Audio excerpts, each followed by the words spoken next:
Hello friend, कैसे हैं आप सब। आज हम आपको सिखाएंगे सेवा योजन पोर्टल पर आईडी कैसे बनाई जाती है। सेवा योजन पोर्टल पे आईडी कैसी बनाई जाती है, जिसके माध्यम से आप यूपी में आ रही स्पेशल एजुकेटर की जो वैकेंसी है उसमें आप अप्लाई कर पाएंगे। उसमें आप अप्लाई कर पाएंगे। तो सेवा योजन पोर्टल, सेवा योजन UP.NIC.in पे आपको आईडी बनानी है। इसको आप ध्यान पूर्वक देखिए क्योंकि ये बहुत ज्यादा इंपॉर्टेंट हो जाती है।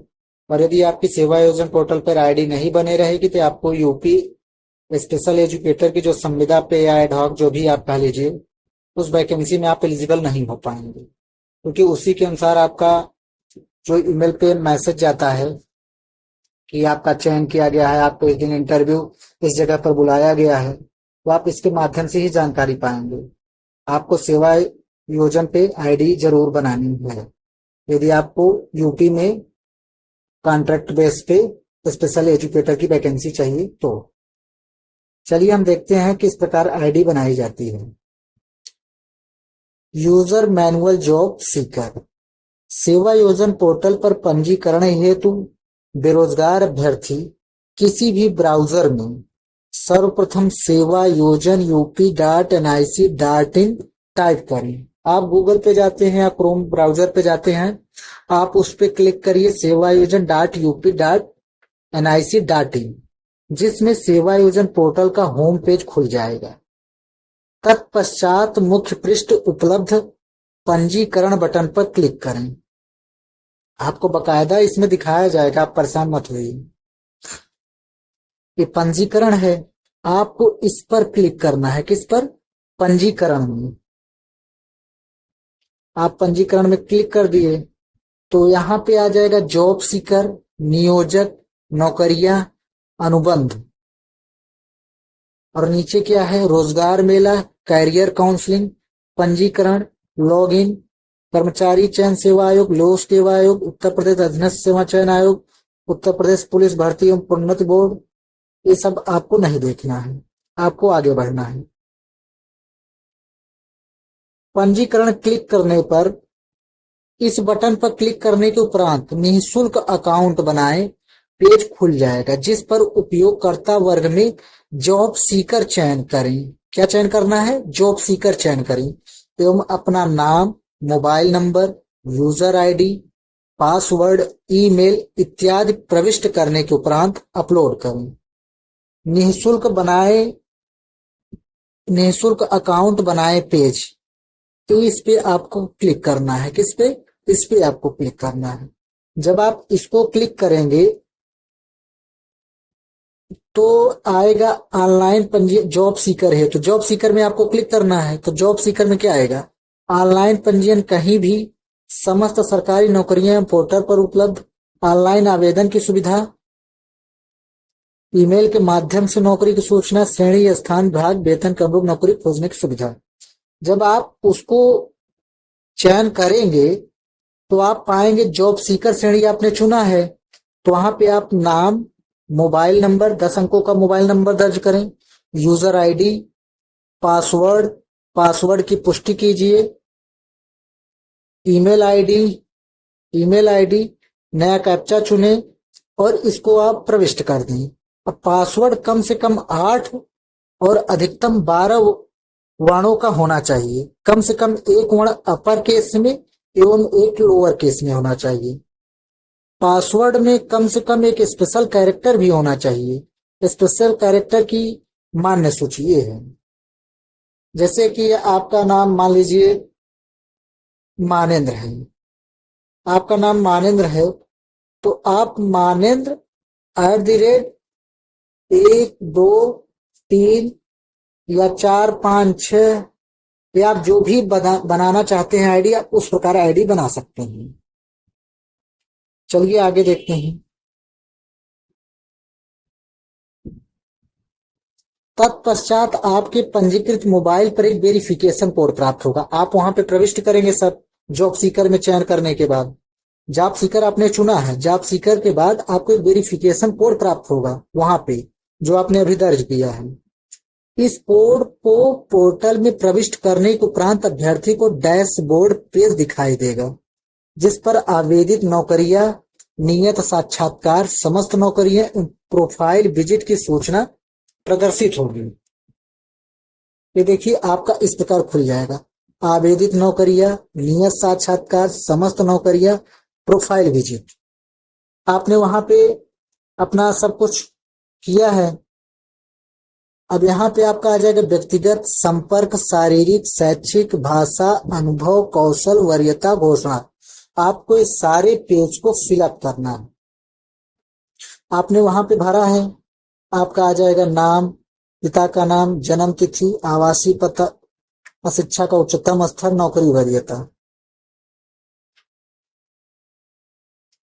पोर्टल पे आपने पंजीयन कर लिया, वहां पे जॉब सीकर में, तो पोर्टल पे पहली बार पंजीयन करने हेतु अभ्यर्थी को प्रोफाइल प्रविष्टि बटन को क्लिक करना होगा तथा व्यक्ति पेज पर क्या आप पूर्व से पंजीकृत हैं बटन पर नहीं क्लिक करें। क्या आप पूर्व से पंजीकृत हैं तो उस बटन पर आपको नहीं टिक करना है।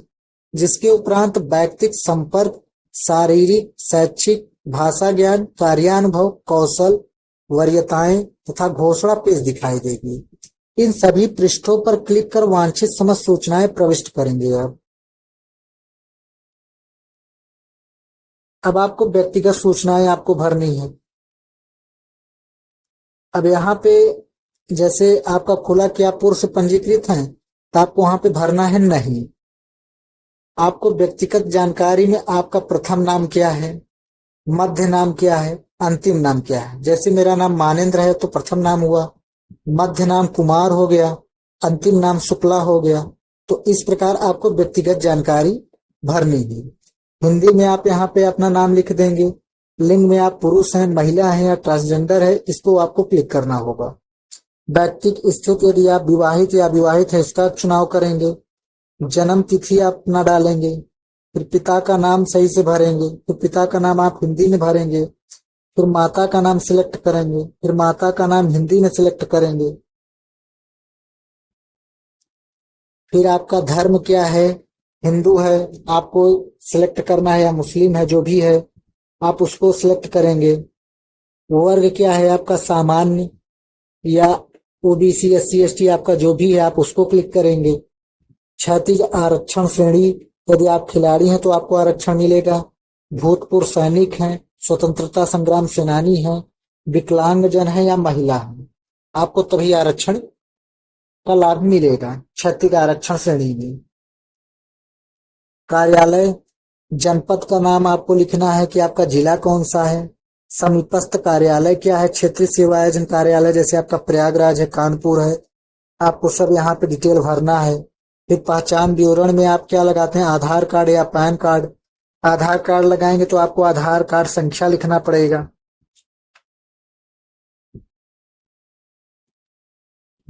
इतना आपका सूचनाएं पूर्ण करने के उपरांत घोषणा पेज पर मैं सहमत हूं बटन पर टिक करें, जिसके उपरांत आप अपनी प्रोफाइल प्रिंट कर सकते हैं। पंजीयन कार्ड रिपोर्ट प्रिंट करने हैं तो एक्सटेंड रिपोर्ट प्रिंट पर क्लिक करें। एक्सटेंड पर रिपोर्ट प्रिंट करें, कर देंगे तो आपका प्रिंट हो जाएगा। तो आपने घोषणा कर दी है कि अपनी व्यक्तिगत सूचनाएं भरी हैं, आपका व्यक्तिगत सूचनाएं आ जाएगा। व्यक्तिगत सूचनाएं आपने प्रविष्ट कर दी है तो मैं सहमत हूं पर आप क्लिक करेंगे तो मेरे द्वारा दी गई समस्त सूचनाएं मेरे संज्ञान में सत्य हैं। अगर किसी स्तर पर यह गलत पाई जाती हैं तो मेरा पंजीकरण स्वतः रद्द माना जाएगा। अब प्रोफाइल प्रिंट करें, आपको यहाँ आएगा प्रोफाइल प्रिंट करें, एक्सटेंड रिपोर्ट करें। प्रोफाइल प्रिंट करने के लिए करें, एक्सटेंड प्रिंट करने के लिए करें। और पूर्व से पंजीकृत अभ्यर्थी जो हैं वो क्या करेंगे, सेवा योजन कार्यालय में पूर्व से पंजीकृत अभ्यर्थी प्रोफाइल प्रविष्टि पर बटन पर क्लिक करें तथा व्यक्तिगत पेज पर क्या पूर्व से पंजीकृत हैं बटन पर हाँ टिक करें। तत्पश्चात अपने पूर्व पंजीकरण से संबंधित समस्त सूचनाएं प्रविष्ट करें। और ये नए वालों के लिए बस इतना ही था। नए वालों के लिए इतना ही है। नए वालों के लिए आप के लिए बस इतना है, इतने में आपका हो जाएगा। पूर्व से पंजीकृत अभ्यर्थी क्या करें? टिक करें, तत्पश्चात अपने पूर्व पंजीयन से संबंधित समस्त सूचनाएं प्रविष्ट करें। पूर्व पंजीकरण, क्या पूर्व से पंजीकृत हैं आप? हाँ, क्लिक करेंगे तो वहां पे आप पंजीकरण संख्या अपना डालेंगे, पंजीकरण दिनांक, अंतिम नवीनकरणी का दिनांक, व्यवसायिक संकेत संख्या, व्यवसाय का नाम, एक्सटेंड उपलब्ध कॉपी अपलोड करें। फिर व्यक्तिगत जानकारी, आपका मध्य नाम, अंतिम नाम हिंदी में, लिंग, वैवाहिक स्थिति, जन्म तिथि, पिता का नाम, माता का नाम, धर्म, वर्ग, क्षैतिज आरक्षण। पूर्व से पंजीयन संबंधी एवं अन्य समस्त सूचनाएं पूर्ण करने के उपरांत अभ्यर्थी घोषणा पृष्ठ पर मैं सहमत हूं बटन पर टिक करें। पूर्व पंजीकरण से संबंधित सूचनाओं का सत्यापन संबंधित सेवायोजन अधिकारी अपने कार्यालय में उपलब्ध अभिलेखों से करेंगे। समस्त सूचनाएं सही होने पर इन सूचनाओं का सत्यापन सेवायोजन अधिकारी द्वारा किया जाएगा, जो अभ्यर्थी को अपने डैशबोर्ड पेज पर दिखाई देगा, जिसके उपरांत अभ्यर्थी अपनी प्रोफाइल एवं एक्सटेंड रिपोर्ट प्रिंट कर सकते हैं। किसी भी त्रुटि की स्थिति में अभ्यर्थी के डैशबोर्ड पर त्रुटि का विवरण प्रदर्शित हो जाएगा। इस त्रुटि के निवारण के उपरांत ही सेवायोजन अधिकारी द्वारा अभ्यर्थी का सत्यापन किया जा सकेगा।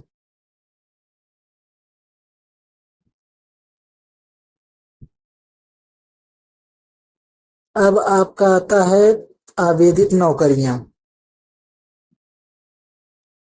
आपने अपनी व्यक्तिगत सूचनाएं, संपर्क, शारीरिक, शैक्षिक, भाषा, अनुभव, अन्य कौशल, नौकरी वरीयता सत्यापन के लिए अंतिम घोषणा। आपका यहाँ पूरा टिक होना चाहिए, पूरा आपको फॉर्म भर देना है। फिर आपको मैं सहमत हूँ, मेरे द्वारा दी गई समस्त सूचनाएं मेरे संज्ञान में सत्य हैं। अगर किसी भी स्तर गलत पाई जाती है तो मेरा पंजीकरण रद्द माना जाएगा। आप प्रोफाइल प्रिंट कर लीजिए। पंजीकरण का नवीनीकरण कैसे होता है? सेवा योजन कार्यालय में पूर्व से पंजीकृत अभ्यर्थी को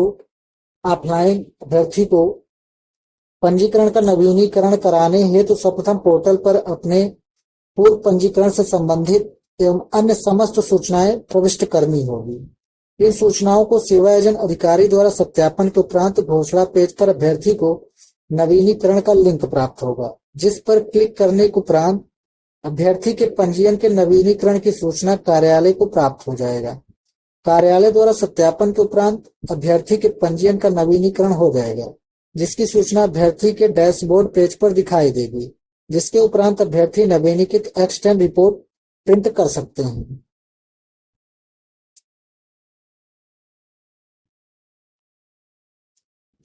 पोर्टल पर ऑनलाइन नए पंजीकृत अभ्यर्थी को पंजीयन के 3 वर्ष पूर्ण होने के उपरांत घोषणा पेज पर नवीनीकरण का लिंक प्राप्त होगा, जिस पर क्लिक करने के उपरांत अभ्यर्थी के पंजीयन के नवीनीकरण की सूचना कार्यालय को प्राप्त हो जाएगी।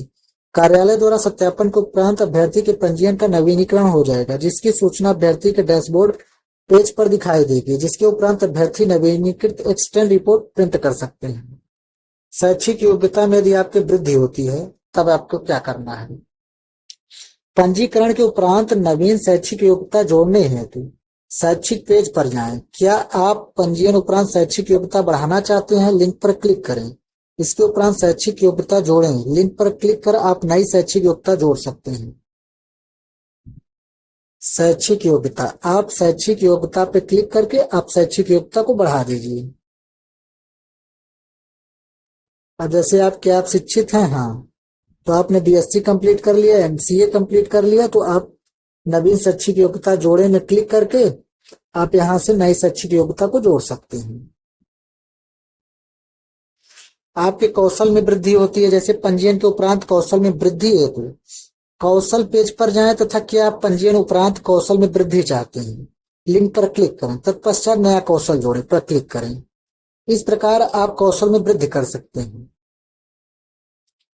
जैसे कौशल हुआ, कार्यानुभव हुआ, जैसे आप स्पेशल एजुकेटर हैं, आप 3 वर्ष का अनुभव कंप्लीट कर लिए हैं, तो आप इसमें अपना कौशल दिखा सकते हैं, कार्यानुभव, कि आपको अनुभव है इतने साल का पढ़ाने का। तो इससे थोड़ा आपको ज्यादा फायदा मिलेगा, क्योंकि जहां पे आपको 2 साल 3 साल का अनुभव मांगा जाता है तो वहां पे आप आराम से दे सकते हैं, आपका चयन सुविधापूर्वक हो जाएगा आसानी से।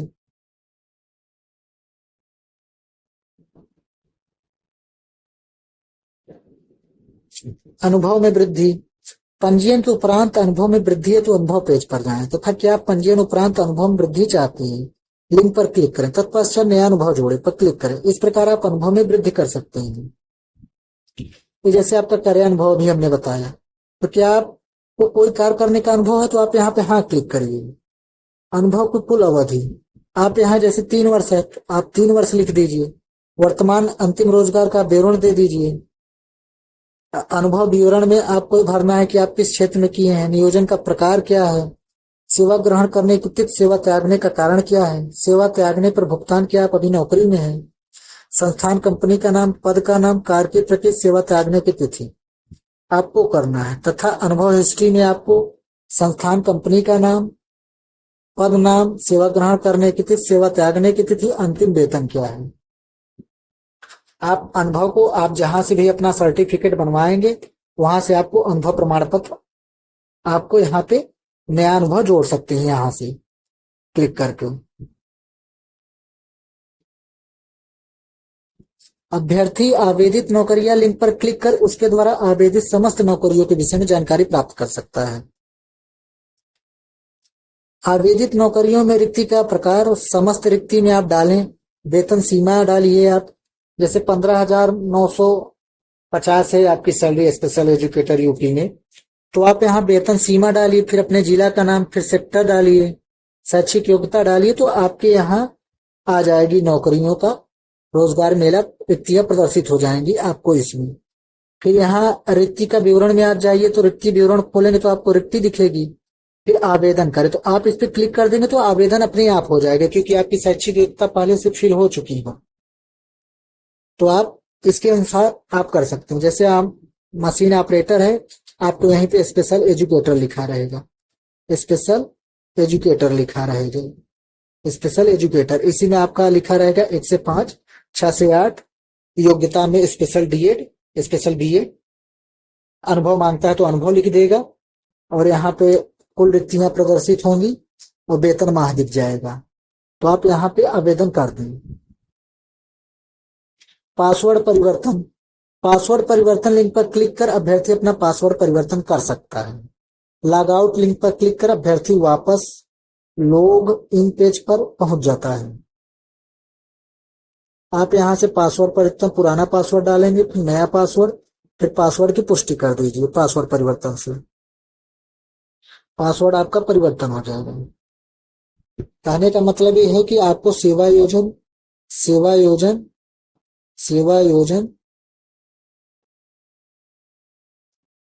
.nic.in, सेवायोजन.nic.in पर आपको क्लिक करना है। सबसे अच्छा उपाय आपके लिए यही है कि आप साइबर कैफे पे जाके भरवा लीजिए सेवायोजन.nic.in पे। इससे आपको कोई दिक्कत भी नहीं होगी, आराम से आपकी आईडी जनरेट हो जाएगी।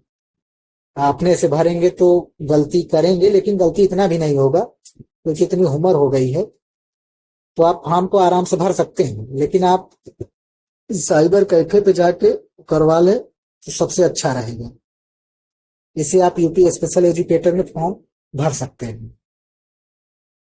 और आप चैनल को सब्सक्राइब कर लीजिए जिससे कि आपको नोटिफिकेशन मिलता रहे। आपको अभी स्पेशल एजुकेटर के लिए जो केबीएस हो या DSSB स्पेशल एजुकेटर जो आने वाली है या बिहार में है, इन सब के लिए हम फ्री ऑफ कॉस्ट 21 डिसेबिलिटी को प्रोवाइड करेंगे। धन्यवाद।